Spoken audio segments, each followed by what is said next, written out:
Hey, everybody, welcome back to day 6 of our 52-day challenge where we read through the book of Luke and Acts, one chapter a day. Today is day 6, so we are in Luke chapter 6. Let's dive right in. On a Sabbath, while he was going through the grain fields, his disciples plucked and ate some heads of grain, rubbing them in their hands. But some of the Pharisees said, "Why are you doing what is not lawful to do on the Sabbath?"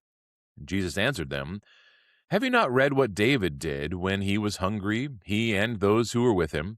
How he entered the house of God and took and ate the bread of the presence, which is not lawful for any but the priests to eat, and also gave it to those with him? And he said to them, The Son of Man is Lord of the Sabbath." On another Sabbath, he entered the synagogue and was teaching, and a man was there whose right hand was withered. And the scribes and the Pharisees watched him to see whether he would heal on the Sabbath, so that they might find a reason to accuse him. But he knew their thoughts, and he said to the man with the withered hand, "Come and stand here." And he rose and stood there, and Jesus said to them, "I ask you, is it lawful on the Sabbath to do good or to do harm, to save life or to destroy it?" And after looking around at them all, he said to him, "Stretch out your hand." And he did so, and his hand was restored. But they were filled with fury and discussed with one another what they might do to Jesus. In these days he went out to the mountain to pray, and at night he continued in prayer to God.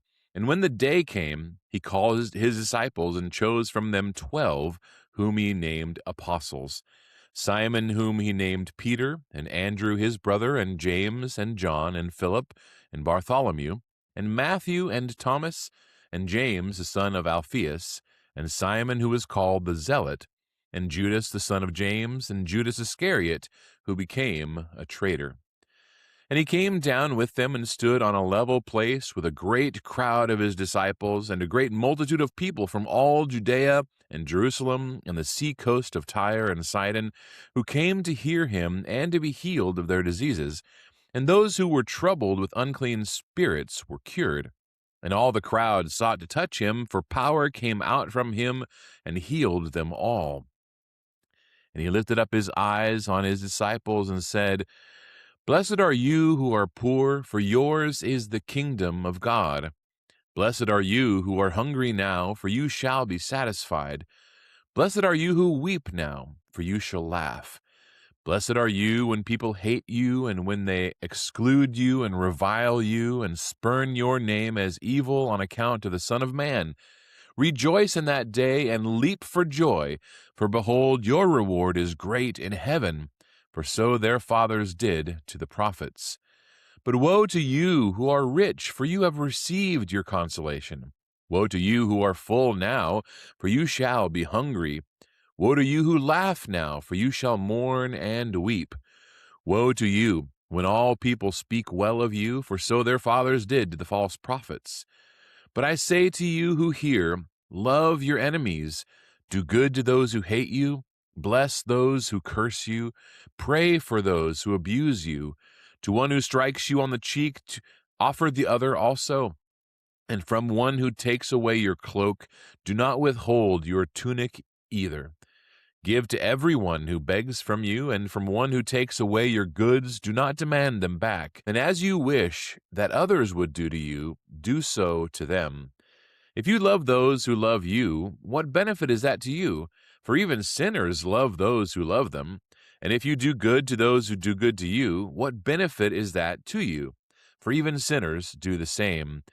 And if you lend to those from whom you expect to receive, what credit is that to you? Even sinners lend to sinners to get back the same amount. But love your enemies and do good, and lend, expecting nothing in return, and your reward will be great, and you will be the sons of the Most High. For he is kind to the ungrateful and the evil.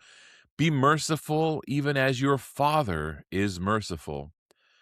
Judge not, and you will not be judged. Condemn not, and you will not be condemned.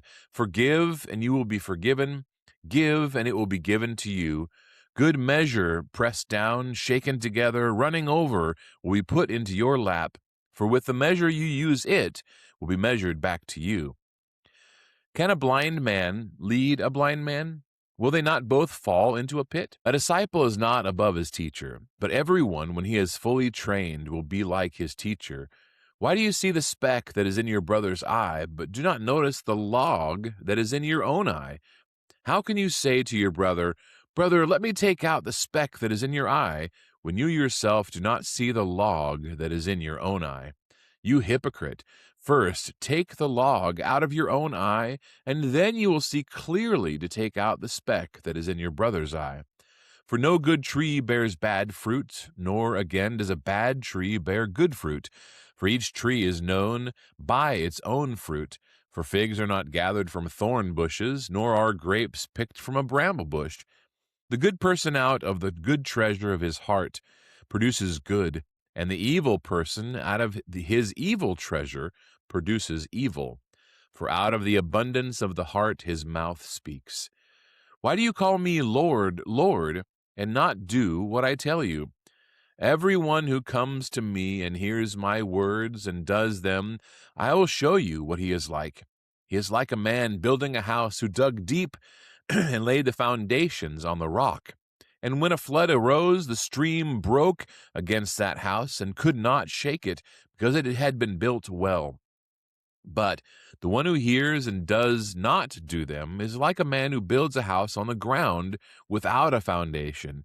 When the stream broke against it, immediately fell, and the ruin of that house was great. It's Luke's recalling of what we would call the Sermon on the Mount, which is most famously recorded in Matthew chapters 5 through 7. This is a kind of a shortened version of that, and the way Luke records it is pretty interesting. Hope this has been beneficial for you all today. God bless you, and we will see you tomorrow for Luke chapter 7.